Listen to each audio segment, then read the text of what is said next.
நான் ஸ்கூல் படிக்கும்போது ஈவினிங் ஏதாவது ஸ்நாக்ஸ் வேணும்னு கேட்டாலும் சரி, இல்லை யாராவது சொந்தக்காரவங்க திடீர்னு வீட்டுக்கு வந்துட்டாலும் எங்கள் அம்மா வீட்டில் இருக்க இட்லி மாவை எடுத்து ஒரு 10 நிமிஷத்தில் இந்த போண்டா செஞ்சு கொடுப்பாங்க. இன்னுமே எங்கள் ஊர் பழனியில் தெருக்கடைகளில் இந்த அரிசி மாவு போண்டா கிடைக்கிது. இந்த மாதிரி போண்டா உங்கள் ஊர்லேயும் கிடைக்குதா? அது எந்த ஊர் அப்படிங்கிறதையும் கமெண்ட் செக்ஷனில் சொல்லுங்கள். இந்த போண்டா செய்கிறதுக்கு 2 கப் அளவு இட்லி மாவு பொங்கன மாவு எடுத்துக்கோங்க. பச்சை மாவு எடுத்திங்கன்னா போண்டா வராது. இப்போ அதோட வெங்காயம், பச்சை மிளகாய், கருவேப்பிலை, மல்லித்தலை எவ்வளோ தேவையோ அந்த அளவுக்கு சேர்த்துட்டு இதோட 1 டேபிள் ஸ்பூன் அளவுக்கு நல்லா ஃபுல்லாக 1 டேபிள் ஸ்பூன் அளவுக்கு அரிசி மாவு சேர்த்துக்கலாம்.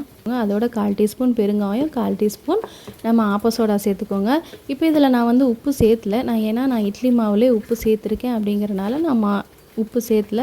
நீங்கள் மாவில் உப்பு சேர்த்தாமல் இருந்தீங்கன்னா இதோட ஒரு 1/4 டீஸ்பூனோ இல்லை 1/2 டீஸ்பூன் அளவுக்கு உப்பு சேர்த்து நல்லா இந்த மாதிரி திக்காக இப்படி நம்ம ஸ்பூனில் எடுத்தோன்னா கீழே கொஞ்சம் லேட்டாக விழுக்கணும். இந்த அளவுக்கு இருந்தால் போதும். இப்போ இந்த மாவை மிக்ஸ் பண்ணுறதுக்குள்ளேயே நான் அடுப்பில் எண்ணெயை காய வச்சுட்டேன். அடுப்பில் எண்ணெய் நல்லா சூடானதுக்கப்புறமா நம்ம கையை வந்து கொஞ்சம் ஈரம் பண்ணிவிட்டு இந்த மாதிரி மாவை எடுத்து கொஞ்சமாக போடுங்க.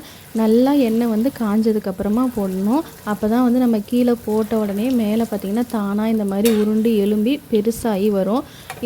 எண்ணெய் காயாமல் போட்டிங்கன்னா நம்மளுக்கு நிறைய எண்ணெய் குடிக்க ஆரம்பிச்சிடும் போண்டா. அதனால் நல்லா எண்ணெய் காஞ்சதுக்கப்புறமா நம்ம போண்டாங்களை போடுங்க.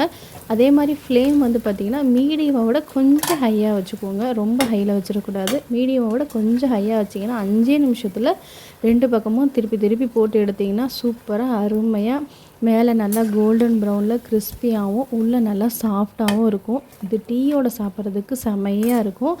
இந்த மாவு வந்து ஊற வைக்கணும் வெங்காயத்தை போட்டதுக்கப்புறம் அப்படின்லாம் அவசியம் இல்லை. நம்ம நல்லா இட்லி மாவு பொங்கன மாவு எடுத்திங்கனாவே போதும். அருமையான போண்டா சூப்பராக ஒரு 10 நிமிஷத்துலேயே ரெடி ஆயிரும். கண்டிப்பாக இந்த போண்டாவை நீங்களும் ட்ரை பண்ணி பாருங்கள். ட்ரை பண்ணி பார்த்துட்டு உங்களோட ஃபீட்பேக்கை கமெண்ட் செக்ஷனில் சொல்லுங்கள். இன்னொரு இன்ட்ரெஸ்டிங்கான வீடியோவில் உங்கள் எல்லாரையும் சந்திக்கிறேன். Take care, bye bye.